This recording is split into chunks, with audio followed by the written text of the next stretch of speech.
우리에게 주시는 하나님의 말씀, 베드로후서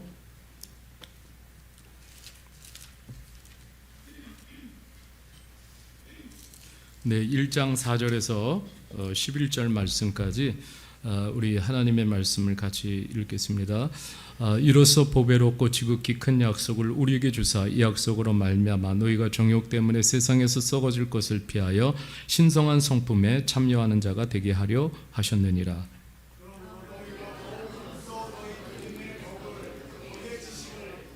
지식의 절제를, 절제의 인내를, 인내의 경건을, 이런 것이 너희에게 있은즉 흡족한즉 너희로 우리 주 예수 그리스도를 알기에 게으르지 않고 열매 없는 자가 되지 않게 하려니와,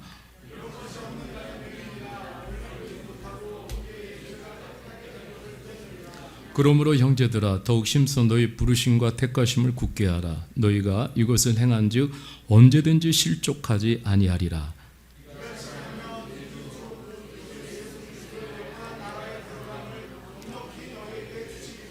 아멘. 네, 오늘 말씀은 소프트 스킬을 갖춘 성품이라는 제목으로 하나님의 말씀을 이렇게 나누겠습니다.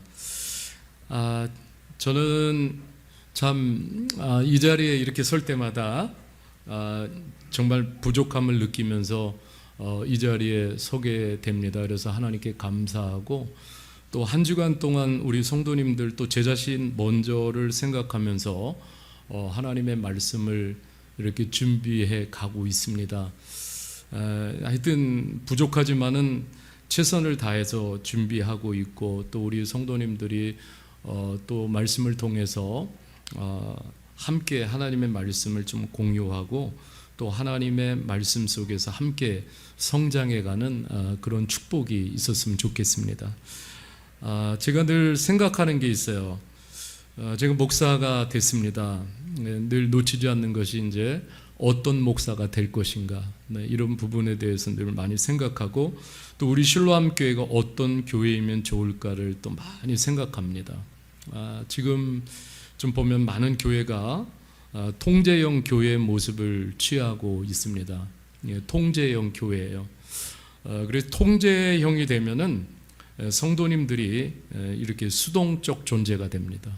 수동적인 신앙생활을 할 수밖에 없고요. 그 안에서는 리더의 독선이 나타날 수밖에 없어요. 이것은 결코 성경적인 모습이 아닙니다. 그런데 또 다른 유형이 있어요. 그것은 바로 지지형 교회입니다. 지지형 교회. 이런 교회 안에서는 환대, 감사, 위로, 격려가 많이 나타납니다. 우리 교회는 과연 어떤 교회일까요? 좀 서로 협력적인 관계로 이렇게 성장해 나가는 것이 지지형 교회의 그런 특징입니다. 저는 우리 실로암 교회가 저를 비롯해서 목회자와 성도들이 서로 협력하면서 성장해 가는 교회가 되기를 바라면서 이렇게 목회를 하고 있습니다. 우리 교회가 지지형 공동체가 유지되고 계속되려면 정말 이 심리학적인 용어인데요, 소프트 스킬이 자라야 합니다. 이 소프트 스킬이 뭐냐면은 사람, 관계, 일, 스트레스, 난관, 갈등, 두려움, 목표, 감정, 여기에 접근하는 방식을 말하는데요. 즉 다시 말하면은 깊은 인격과 됨됨이를 말합니다. 이것을 소프트 스킬이라고 이렇게 이야기합니다. 요즘은요, 우리 시대가 보면은요, 정서지능, 이모셔널 인텔리전시가 굉장히 중요시되는 그런 시대에 살아가고 있습니다. 정서 지능이 어떠하냐, 이 지적 지능만 따지는 이제는 시대가 아닙니다. 이게 정서 지능이 굉장히 중요한 요소가 되어졌어요. 그 정서 지능이 어떠하느냐에 따라서 믿을 만한 사람이 되기도 하고 또 믿지 못할 사람이 되기도 해요. 이렇게 생각해 보십시오. 우리 주변에 아무리 똑똑하고 정직하고 능력이 있어도 성격이 까다롭고 까칠하면은 함께 일하기가 참 힘이 듭니다. 그 마음 놓고 함께 일하기가 어렵잖아요. 그래서 성경은 우리가 하나님의 일을 하면서 가르쳐준 중요한 원리가 있어요. 그것은 바로 협력입니다. 협력의 원리. 여러분 바울 사도나 베드로 사도나 처음에는 협력의 중요성을 몰랐어요. 그렇지만은 이 주님의 복음의 전파와 교회를 세워나가는데 협력이 얼마나 필요한가를 주님이 순간순간 일깨워 주셨어요. 그래서 나중에 보면 베드로 사도나 또 바울 사도는 그 협력, 얼마나 협력을 강조하는지 몰라요. 예. 바울 사도는 그 로마서를 기록했어요. 대단한 책이잖아요. 근데 1장에서 8장은 복음의 신학적 교리를 정말 깊이 있게 설명을 잘 해놨어요. 그리고 9장에서 15장까지는 복음에 관계된 삶이 어떠해야 하는지를 잘 설명해 놓았고요. 그런데 16장에 가면은 복음을 위해서 함께 협력한 협력자들을 소개하고 있습니다. 한마디로 뭐냐면은 거기에 나오는 28명 사람됨 사람의 중요성을 말해주고 있어요. 정말로 여러분 목표는 뭐냐면 우리가 신앙하면서 목표는 바울 사도가 제시하는 것처럼 바울 로마서 16장에서 뭐냐면 다 그런 복음의 사람이 되는 거예요. 거기에 나오는 사람들은 모두 복음을 만난 사람들이에요. 복음의 사람들이에요. 무엇을 갖췄어요? 바로 소프트 스킬을 갖춘 사람들이에요. 그 너무너무 존귀한 거예요. 너무너무 귀한 거예요. 여러분 베드로 사도를 이렇게 보면은 예수님께서 베드로를 처음 부르실 때 베드로가 누구였냐면은 피셔맨이었어요. 어부였어요. 고기 잡는 사람. 근데 성격은요 다혈질이었어요. 다혈질. 그냥 막 나오는 대로 행하는 그런 다혈질이었고, 그리고 성격이 저처럼 급하고, 그리고 막 충동적이고, 그리고 그 안에 분노가 많았고, 그리고 굉장히 나대기를 좋아하는 그런 성격의 소유자였어요.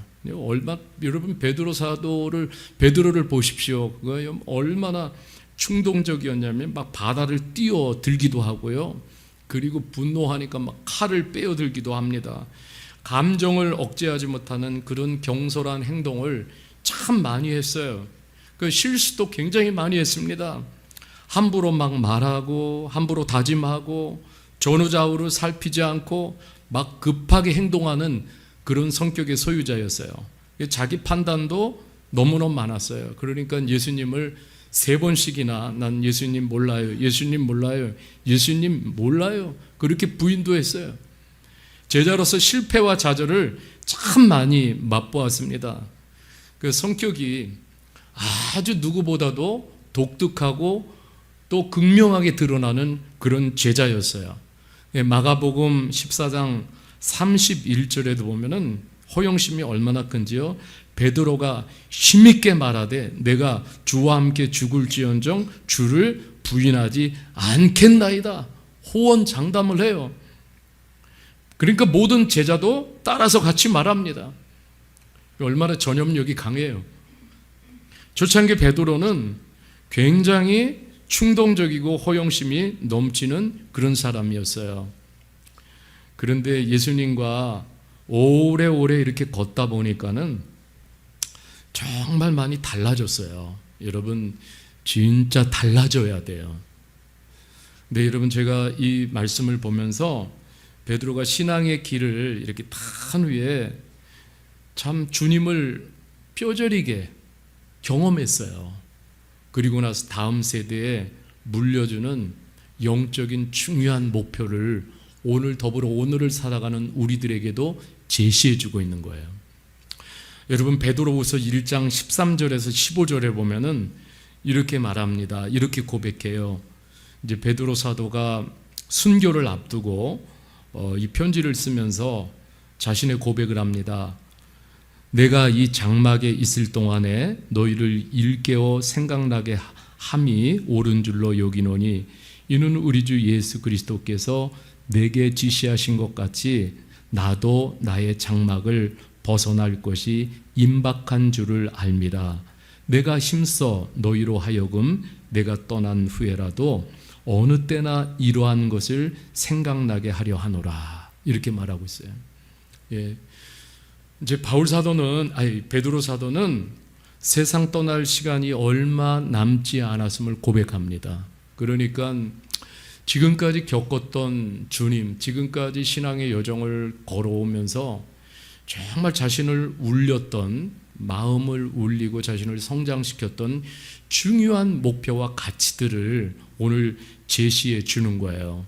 여러분, 베드로후서 1장 16절 18절에 보면은 이렇게 고백합니다. 우리 주 예수 그리스도의 능력과 강림하심을 너에게 알게 한 것이 교묘히 만든 이야기를 따른 것이 아니요 우리는 그의 크신 위엄을 뭐라고 그래요? 친히 본 자라. 예수님을 친히 봤어요. 만져봤어요. 예수님과 대화하고 예수님과 같이 먹었어요. 예수님과 같이 걸었어요. 예수님과 함께 복음 전도했어요. 예수님이 십자가 달리시는 것을 두 눈으로 직접 보았어요. 예수님 부활하신 것을 두 눈으로 직접 목격했어요. 그래서 증인된 삶을 살았어요. 친히 봤다라는 거예요. 그러면서 17절에 지극히 큰 영광 중에 이러한 소리가 그에게 나기를 이는 내 사랑하는 아들이요 내 기뻐하는 자라 하실 때에 그가 하나님 아버지께 존귀와 영광을 받으셨느니라. 이런 음성도 함께 다 들었어요. 예, 이런 주님을 만난 그 감격과 영광이 있어요. 여러분, 그래서 베드로 사도가 당부하는 거예요. 베드로후서 1장 4절 우리가 오늘 말씀을 읽었지 않습니까? 베드로후서 1장 4절에 이렇게 말씀하고 있어요. 그러니까 이로써 보배롭고 지극히 큰 약속을 우리에게 주셨어요. 이 약속으로 말미암아 너희가 정욕 때문에 세상에서 썩어질 것을 피하라 이렇게 말하고, 세상에서 썩어질 것, 여러분 이거 붙들고 오늘도 수많은 사람들이 이 세상에 썩어질 것에 다 목숨 걸고 살아가고 있어요. 근데 이거 피하고 우리가 가야 할 정말 우리의 부르심이 있어요. 그것이 뭐냐면 신성한 성품에 참여하는 자가 되라고 말씀하시는 거예요. 그리고 여러분 1장 8절에 보니까 이렇게 말씀하고 있잖아요. 이런 것이 너에게 있어 흡족한 즉 너희로 우리 주 예수 그리스도를 알기에 게으르지 않고, 그 다음에 뭐라고 그랬어요? 열매 없는 자가 되지 않게 하려 하니.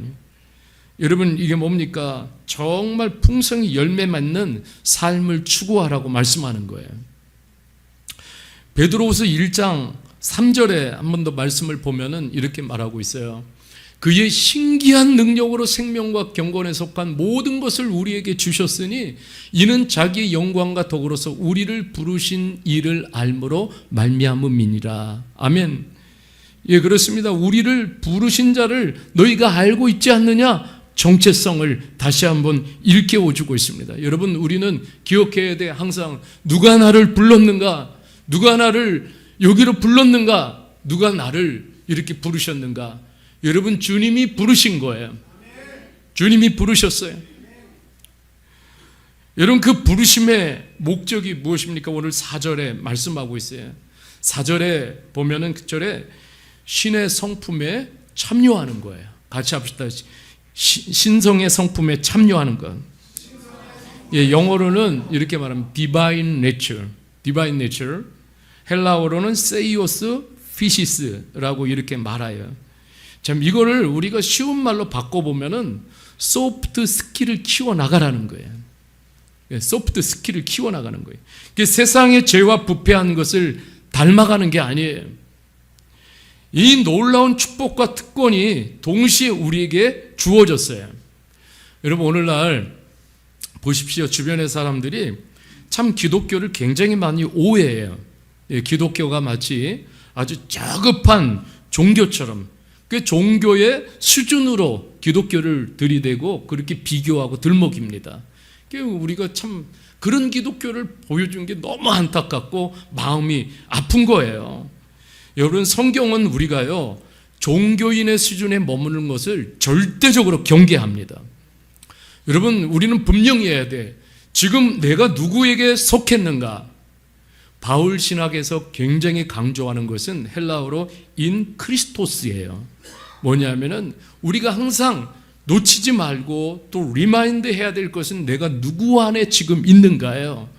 누구 안에 있습니까? 그리스도 예수 안에.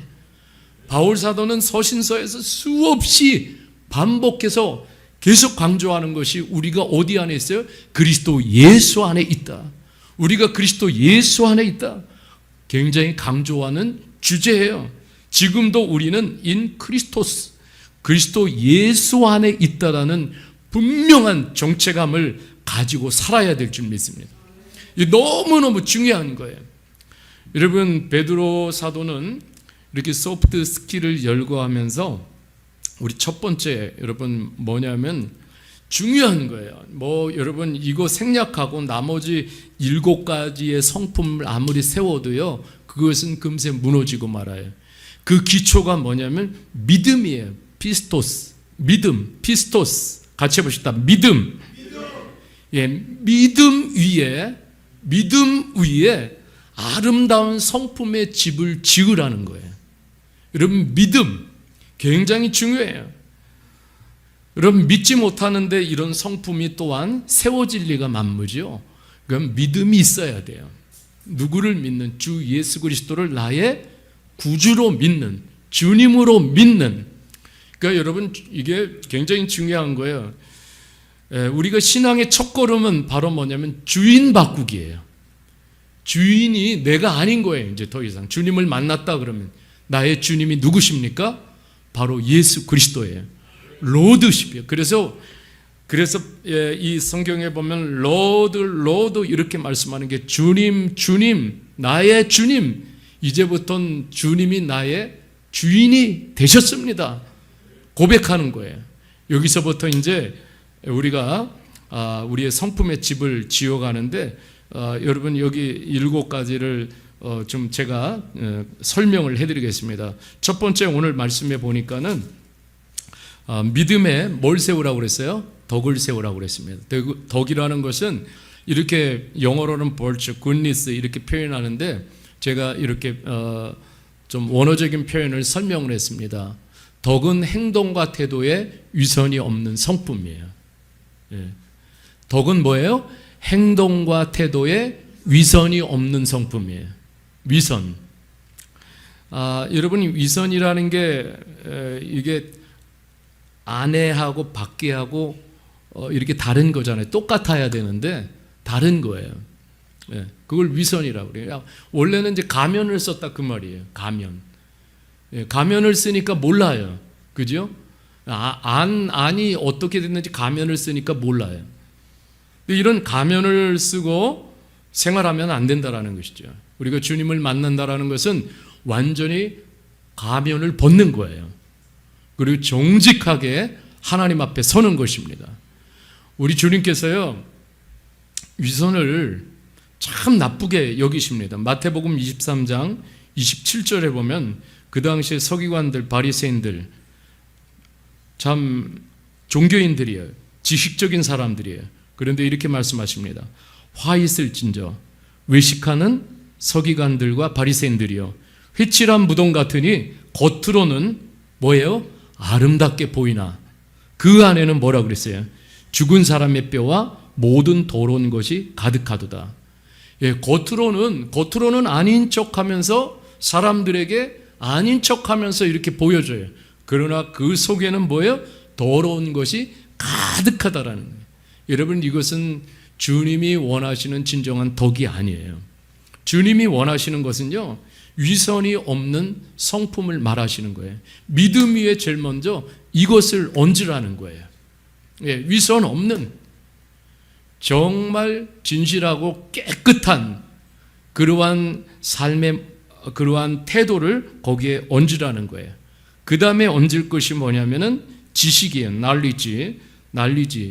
네, 그 다음 지식은 뭐냐면 난리지, 하나님의 말씀을 아는 지식이에요. 세상 지식이 아니라 하나님의 말씀을 아는 지식. 또 한 가지는 뭐냐면 그노시스라고 그러는데 헬라어로는 삶에 적용된 지식을 말해요. 삶에 적용된 지식.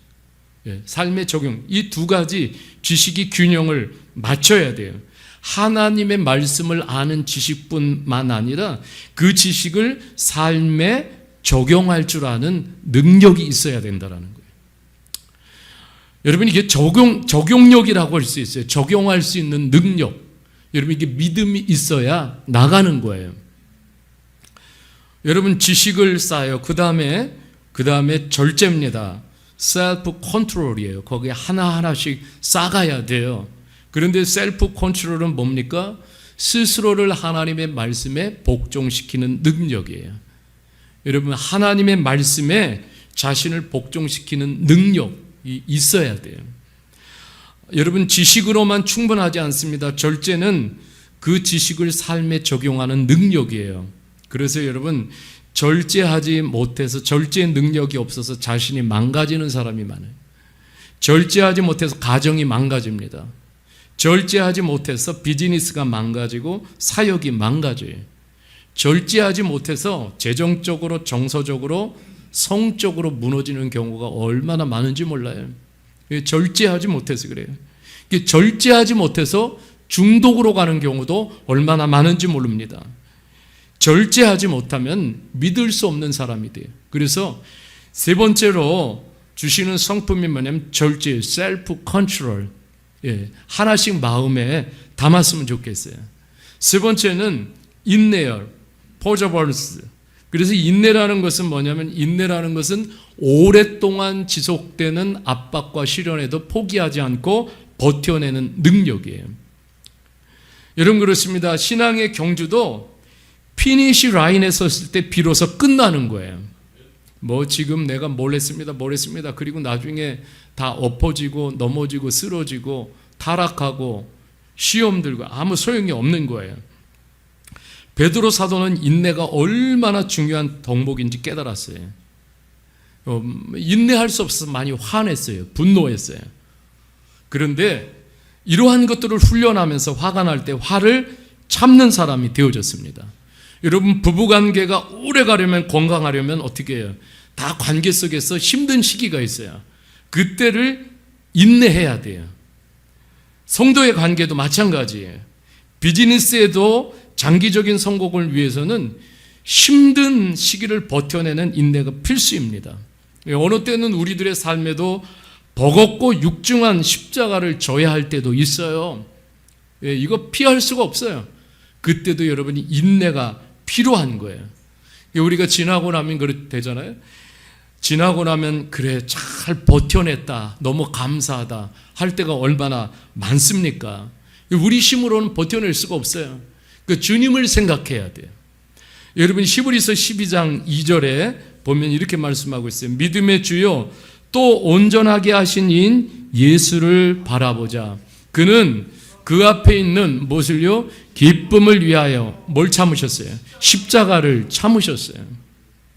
그 주님은 정말 우리의 모든 형벌과 죄의 고통을 다 짊어지시고 그 십자가가 얼마나 괴로움의 십자가예요. 고통의 십자가예요.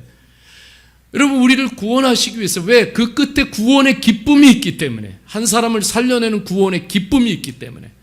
여러분 사역하는 것도 쉽지가 않아요. 한 영혼을 살리는 것도요. 여러분 그 안에 엄청난 인내가 필요해요. 그 한 영혼이 돌아와서 구원받을 때 그 구원의 기쁨 때문에 여러분 참아낼 수 있는 거예요. 인내할 수 있는 거예요.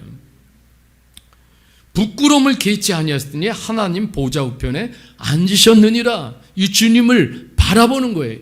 여기서 시선을 놓치면은 그러면 우리 스스로는 인내할 힘이 없어요. 무너져 버리고 마는 거예요.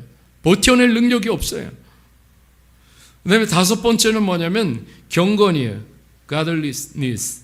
자, 경건은 이런 거예요. 굉장히 중요한 거예요. 하나님의 것들에 대한 내적인 반응이에요. 내적으로 하나님께 하나님이 어떤 정말 말씀을 주시고 감동을 주시고 성령 그때마다 뭐냐면 바로 뭐예요? 반응하면서 삶으로 하나님을 드러내는 능력이에요. 멈추지 않고 하나님. 굉장히 중요한 거예요. 삶으로 하나님을 드러내는 능력. 여러분 너무너무 중요한 것이죠.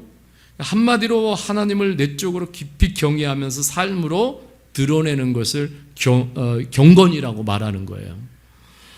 여러분 그 야고보 사도가 이런 말씀을 남기셨어요. 야고보서 1장 26절에서 27절에 보면은 이렇게 말씀하고 있어요. 같이 한번 읽어볼게요. 시작. 누구든지 스스로 경건하다 생각하며 자기 혀를 재갈 물리지 아니하고 자기 마음을 속이면 이 사람의 경건은 헛것이라. 하나님 아버지 앞에서 정결하고 더러움이 없는 경건은 곧 고아와 가부를 그 환난 중에 돌보고 또 자기를 지켜 세속에 물들지 아니하는 그것이니라. 여기 두 가지 굉장히 중요한 말씀이 있어요. 하나님 닮아가면서 삶으로 드러내는 능력인데, 그것은 뭐냐면 가까이 있는 이웃을 돌보는, 케어해주는. 그러니까 여러분, 사역 중에 굉장히 중요한 것이, 경건이라는 것은 돌봄의 사역으로 나타나는 거예요. 돌봄의 사역으로. 또 하나는 뭡니까? 자기를 세속에 물들지 않게. 여러분, 세상과 같이 사는 것은요, 결코 경건하지 않은 거예요. 그리스도인이 됐는데 세상과 똑같이 살아요. 여러분, 이것은 경건과는 굉장히 멀은 거예요. 여러분 보세요. 자기를 세속에 물들지 않게 세상과 같이 사는 것이 아니에요. 완전 다르게 사는 거예요. 역류에서 거꾸로 올라가는 거예요. 여러분, 쉽지 않아요. 그렇기 때문에 우리가 주님의 도우심이 필요하고 기도가 필요하고 성령께서 능력을 주셔야 돼요. 여러분, 여섯 번째는 뭐냐면 형제 우애 친절이에요. 형제 우애 친절, brotherly kindness라고 그러는데, 여러분 이게 굉장히 중요해요. 그리스도를 같이 한번 읽어볼게요. 시작. 그리스도를 닮아갈수록 주님께서 사람을 대하는 방식으로 사람을 대하는 능력이에요. 여러분, 그리스도를 닮아갈수록 주님께서 사람을 대하는 방식으로 나도 사람을 대하는 능력, 이게 바로 형제 우애입니다. 여러분, 저도 말씀을 준비하면서 또 이런 부분까지 내가 올라가야 되는데 하나님 앞에 더욱더 기도하게 됩니다. 여러분, 가까이 있는 사람들에게 더 친절하게 우리가 대해줘야 돼요. 카인드니스. 가까이 있는 사람들에게 친절하게 대해 주십시오. 너무 가까이 있는 사람들에게 예민하게 굴지 마십시오. 아파요, 그러면. 네. 정말 저는 이 말씀을 보면서 지금 그런 생각이 들었어요. 우리 성도님들이나 우리 가족 안으로 들어가면 가족들에게, 또 직장으로 들어가면 어떻게 여겨주냐면 사람들을 다 VIP로 여겨주자. VIP로 여겨주자. 여러분, 여기에 또 하나는 뭐냐면 굉장히 형제 위에는 사람을 좋아하고 아껴주는 마음이에요. 제가 지난주에 이렇게 책을 읽다가 옥시토신 호르몬에 대해서 이렇게 좀 보게 됐습니다. 그러니까 사람은요, 이런 사람 대접을 받으면은 뭐가 분비되냐면 옥시토신 호르몬이 막 분비가 된대요. 옥시토신 호르몬이. 그러니까 저는 제자들이 그랬다고 생각해요. 주님이 제자들을 그렇게 대해 주셨어요. 그러니까 제자들이 어떻게 예수님을 그렇게 3년 동안 힘들고 어려운 그 이유로 따랐을까? 뭐냐면 예수님이 정말 세상에서 나를 여태까지 그렇게 누구도 대해 주지 않았는데 예수님 만나고 나니까 예수님이 나를 VIP로 대해 주신 거예요. 그러니까 제자들 안에 막 옥시토신이 막 분비가 된 거예요. 이게 뭐냐면 사랑 호르몬이에요. 사랑 호르몬이 막 분비가 되니까 여기서 어떤 일이 일어나냐면요, 사람이 사랑 호르몬이 막 분비가 되면은 그 안에서 인터액션이 있는 상호작용이, 막 교감이 일어나고 신뢰감이 형성이 되고 그리고 애착이 강하게 형성이 된다라는 거예요. 그러니까 여러분, 얼마나 몸에서 이게 옥시토신이 막 나와야 될 줄 믿습니다. 주일마다 우리가 교회 오면은 이런 옥시토신이 많이 분비가 됐으면 좋겠어요. 이런 호르몬이. 네, 그래서 언제 이런 옥시토신 호르몬이 많이 분비가 되냐면 스킨십을 해주고 그리고 허그를 해주고 막 등을 두드려주고, 그러면은 굉장히 효과적으로 호르몬이 분비가 된다라는 거예요. 좀 실천을 해봤으면 좋겠어요. 그렇습니다. 이 주일날도요, 그냥 보는 사람만 얼굴 보고 그렇게 가는 게 아니에요. 우리 형제들도 그냥 예배 마치면 바로 4층으로 올라가지 말란 말이야. 권사님, 잘 지내셨어요? 권사님 지난주에 아프셨는데 좀 어떠셨어요? 집사님은 어떠셨어요? 다 찾아다니면서 우리 성도님들, 형제들도 이렇게 좀 만나 가시면서 그러면서 손도 한번 잡아주고 등도 들겨주고 아유 한 주간 괜찮았냐고. 좀 여러분 이런 그 교제가 이게 형제 우애 brotherly kindness 그러면은 서로 안에서 옥시토신이 많이 분비가 돼요. 그러면 다 살아나게 돼 있어요. 할렐루야. 하나님 다 살려주신다고요. 이 형제 위의 다른 표현은 섬김의 삶이라고 말할 수가 있어요. 예. 좀 가정에 들어가서도 좀 이런 일을 많이 했으면 좋겠어요. 예. 서로 와이프를 보고도 형제요. 남편을 보고도 형제요. 네, 그만큼 뭡니까? 그 안에서 그런 주님의 마음, 그냥 브라더리 카인드니 뭐 주 안에서 다 형제잖아요. 여기는 시스터도 포함되어 있는 거예요. 네. 그리고 마지막에는요 사랑이에요. 7번째 아가페. 예, 이 아가페는 이거예요. 사랑은 그리스도 안에서 성숙해지기 위한 생명과 같은 요소예요. 산소예요. 그러니까 좋아하는 마음, 아껴주는 마음의 능력이에요. 이게 아가페의 능력이에요. 그러니까 전 그렇습니다. 우리가 예수님 믿으면서 저부터 시작해서요. 우리 마음이 좀 사랑의 바다를 이뤘으면 좋겠어요. 또 우리 교회가 사랑의 바다를 이루는 교회가 됐으면 좋겠어요. 아멘? 네, 바다는 강물을 품고 시내를 품고 졸졸졸 흐르는 그 계곡에 그런 샘물까지 다 이렇게 품어요. 그래서 여러분 우리가 정말 이렇게 서로 사랑하게 될 때 이 안에서 얼마나 놀라운 역사가 일어나겠어요. 그러니까 여러분 이게 한순간에 이루어지는 게 아니에요. 저를 비롯해서 여긴 모든 우리는 이게 다 진행형이에요. 지금 ing. 그러니까 실망하고 낙심하지 마세요. 다 자라가고 있구나. 그렇게 여겨주시기를 바랍니다. 여러분 하룻밤 사이에 이 모든 벽돌을 쌓아 올릴 수가 없잖아요. 그죠? 하룻밤 사이에 성품이 온전하게 성숙될 수가 있습니까? 아니에요. 그런데 오늘 베드로 사도가 우리에게 가르쳐 주시는 것은 이런 목표를 놓치지 말라라는 거예요. 여러분 이제는 우리가 그리스도인이라고 성도라고 불릴 때 오늘 말씀처럼 이제 더 이상 옛 본성에 지배되는 삶이 아니에요. 여러분 새 본성, 새로운 본성으로 사는 사람들이 그리스도인이에요. 우리 안에서 계속 하나하나 성장을 시켜 나가야 돼요. 그래서 여러분 신의 성품, 디바인 내처럴, 세이오스, 피시스에 여기 참여하는 수준으로 올라가라는 거예요. 여러분 우리는 자꾸 수준 있는 그리스도인, 수준 있는 교회가 되어져야 될 줄 믿습니다.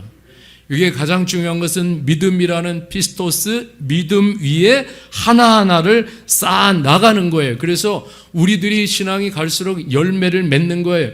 열매는 영향력입니다. 그 주변에 가까운 사람들에게 살아있고 생명이 있기 때문에 반드시 영향을 주게 돼 있어요. 말로, 행동으로, 우리의 눈빛, 표현, 얼굴로. 여러분 이게 성장이 아니면 그리스도의 이러한 아름다움을 보여줄 수가 없는 거예요.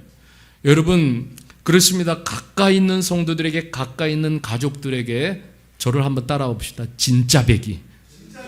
예, 우리 미얀마 형제들은 또 어려울 수 있어요. 나중에 물어보세요. 예, 진짜 배기임을 보여줘야 돼. 아주 진짜 배기. 아멘. 저는 그래요. 오늘 뭐 시대가 좀 어차피 주님의 계획대로 가면은요, 이 시대는 계속 우리 기독교를 핍박하고 박해할 수밖에 없어요. 예, 사람들이 다 눈이 멀어가지고. 그런데 여러분 이때에 정말 중요한 것은 우리 한 사람이 저부터 시작해가지고 진짜 배기임을 보여줘야 돼요. 예, 일터에 가서도 우리가 맺는 관계 속에서도 미얀마에 있는 가족들도 여러분 보세요. 정말 아니 6개월 만에 1년 만에 실로암 교회 나가더니 우리 아들 딸이 어떻게 저렇게 변했지 말하는 게 달라졌어요. 마음 쓰는 게 달라졌어요. 여러분 이런 것들을 진짜 보여줘야 돼. 가족들에게. 야, 내가 진짜 크리스찬 됐음을 보여줘야 돼. 그러면 가족들이 멀리 있어도 다 감동을 받아요. 그렇죠? 네, 그런데 그 안에서 복음의 놀라운 역사가 일어나게 될 줄 믿습니다.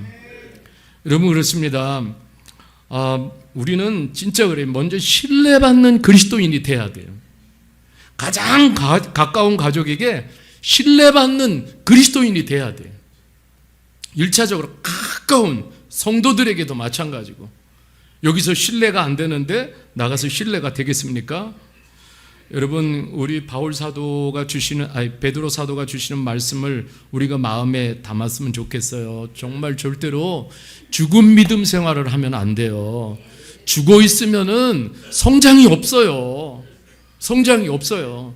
죽어 있는데 거기 무슨 성장이 있습니까? 이 신앙의 여정은요, 이게 뭐냐면 계속해서 우리가 성품을 개발해 가는 거예요. 여러분 이 개발해 나갈 때 여러분 놀라운 것은 내 삶에요 플러스가 돼요. 내 가족의 플러스가 돼요. 내 공동체의 플러스가 되고 내가 속한 사회의 플러스가 됩니다. 반드시 놀라운 역사가 일어나게 되죠. 여러분 정말 우리가 믿는 이 신앙은요, 기독교 신앙은 아주 굉장히 그 고상한 신앙이에요. 이거를 미신 수준으로 그렇게 떨어뜨리면 안 돼요. 누가 떨어뜨리는 거예요? 우리가 떨어뜨리니까 세상이 그렇게 보는 거예요. 그러나 우리가 고상한 그리스도인의 모습을 보여주면은 세상도 그렇게 볼 수밖에 없어요. 여러분 인격장애를 가진 그리스도인을 주님이 원하시겠어요? 아니에요. 치유받고 회복하고 건강한 성품을 가진 그런 하나님의 사람이 되기를 주님은 원하시는 거예요. 그래서 오늘도 우리를 성장시켜 주시는 거예요. 저는 11절 이렇게 보면서 오늘 11절 말씀을 같이 한번 읽어볼게요. 11절. 저 11절 말씀을 보겠습니다. 시작. 이같이 하면 우리 주 곧 구주 예수 그리스도의 영원한 나라에 들어감을 넉넉히 너희에게 주시리라. 아멘. 여러분 우리 모두는요 다 천국에 가요. 그죠? 천국에 들어가는데 저는 과거에 이 말씀을 이렇게 보면서 신학교 다니면서 이 말씀을 보면 너무 크게 은혜를 받았어요. 야, 이왕 주님을 만나는 그 시간에 넉넉하게 한번 주님 품에 안겨봐야 되겠다. 여러분 이런 소망을 가져야 될 줄 믿습니다. 어떤 분이 그래요. 그냥 개구멍으로 들어가는 것처럼 그렇게 주님 만나는데 이거 얼굴을 볼 수는 없고 쳐다볼 수는 없고 부끄러워서 살아온 게 있잖아요. 왜? 그런데요, 여러분 우리가 주님 부족하고 연약해도 주님의 성품을 닮아가기 위해서 정말 노력하고 애쓰고 그냥 그 모습을 가지고 주님 앞에 이렇게 들어갈 때 주님이 정말 한번 소망해 보십시오. 기대해 보십시오. 예, 그 나를 넉넉한 품으로 안아주실 그날을 기대하시길 바랍니다. 그때 주님으로부터 그런 칭찬을 받았으면 좋겠어요. 마태복음 25장 21절에 그래요. 이렇게 말씀하고 있어요. 그 주인이 이르되 잘하였도다 착하고 충성된 종아. 아멘. 잘하였도다. 정말 잘했다 아들아. 정말 딸아 잘했다. 여러분 이런 칭찬을 주님께 받기를 원합니다. 예, 오늘도 우리 형제 자매들 우리 성도님들 보면은 서로 이렇게 박수 한번 쳐주세요. 잘하셨습니다. 잘 오셨습니다. 예, 지금까지 온 모습들이 잘 하셨습니다. 예, 좀 격려해 줄 수 있기를 바랍니다. 여러분 우리가요 이런 신앙의 확고한 목표를 가지면은 이 세상 살면서 헛된 교리에 빠지지 않아요. 왜? 분명한 내가 가야 할 목표가 아는데 뭘 헛된 교리에 빠져가지고 그렇게 인생을 방황하고 자신의 에너지를 거기에 낭비합니까? 늘 생각해야 돼요. 순간순간 주님을 어떻게 하면 흡족하게 해드릴까? 그래서 우리가 그렇게 자라가는 모습들이 서로에게 큰 용기와 도전이 되어졌으면 좋겠어요. 이왕이면 같이 해보다 이왕이면 주님을 미소 짓게 하자. 아멘. 서로를 이왕이면 신앙생활 하는데 서로를 미소 짓게 신앙생활 했으면 좋겠어요. 네. 자, 여러분 왜 이렇게 우리가 살아갑니까? 정말 가정, 내가 일하는 일터, 정말 내가 들어갈 때 다 사람들이 미소 짓게 만드는, 여러분 이게 소프트 스킬이 넓어졌기 때문에 가능한 거예요. 이게 그리스도인이에요. 여러분 얼마나 넓혀야 할까요? 저는 몇 주 전에 이 말씀을 보면서 너무나 은혜가 되고 제가 주님 앞에 회개도 하고 참 눈물도 나더라고요. 야, 나는 주님 너무 아직도 부족합니다. 여러분 디모데후서 4장 16절을 보면서 제가 너무 은혜를 받은 거예요. 여러분 이 말씀을 한번 같이 읽어볼게요. 이거 말씀 마치고 읽고 말씀 정리할게요. 같이 읽을게요. 시작. 내가 처음 변명할 때와 나와 함께한 자가 하나도 없고 다 나를 버렸으나 그들에게 허물을 돌리지 않기를 원하노라. 여러분 바울 사도가 신앙의 여정을 이렇게 걸으면서 지금 이 말씀이요 마지막 순교를 얼마 앞두고서 이렇게 기록한 말씀이에요. 그 품이요 정말 넓은 들판이 됐어요. 예, 여러분 보세요. 바울 사도가 초창기에는 정말 돌을 잡으면은 그냥 자기 마음에 안 들면은 돌을 던지고야만은 여러분 그런 사람이었어요. 그런다 주님과 함께 걸으면서 또 주님을 닮아가면서 그 품이 넓은 품이 되어졌어요. 여기 보면 이렇게 말하는 거예요. 여러분 다 나를 버렸으나 얼마나 쓸쓸하고 외롭고 배신감이 들겠어요. 그런데 이렇게 말합니다. 그들에게 허물을 돌리지 않기를 원하노라. 그러니까 여러분 이게 뭐냐면 남이 허물이 자기 허물이 된 거예요. 그러니까 여러분 남이 허물을 볼 때 자기 허물을 볼 수 있는 사람. 그러니까 여러분 그만큼 바울 사도가 사람을 헤아리는 그러한 사람이 되어졌다라는 거예요. 그만큼 소프트 스킬이 커진 거예요. 저는 이거를 이렇게 정의합니다. 이게 복음 인격이에요. 여러분 우리는 그냥 우리의 인격을 가지고 사는 게 아니에요. 예수님을 믿는다라는 것은 이제는 우리가 복음 인격을 무장하고 이것을 승화시켜 나가야 돼요. 여러분 그렇습니다. 왜 우리가 이렇게 살아야 합니까? 이것은 복음 때문에 그래요. 복음은 죽은 복음이 아니에요. 생명 있고 살아있는 복음이에요. 복음이 우리를 살려놨어요. 복음이 우리의 성품도 계속해서 우리를 성장시킬 줄 믿습니다. 여러분 그래요. 그래서 우리가 놓치지 말아야 돼. 복음적인 그리스도인, 복음적인 가정, 복음적인 교회, 우리 사회가 복음적인 교회, 우리나라가 복음적인 나라가 되는 거. 여러분 이런 소망을 놓치지 않고 이런 목표를 가지고 우리가 살아갔으면 좋겠어요. 오늘 주시는 말씀을 우리가 마음에 품고 나가기를 원합니다. 우리 말씀을 생각하시면서 우리 일어나서 함께 찬양 드리겠습니다.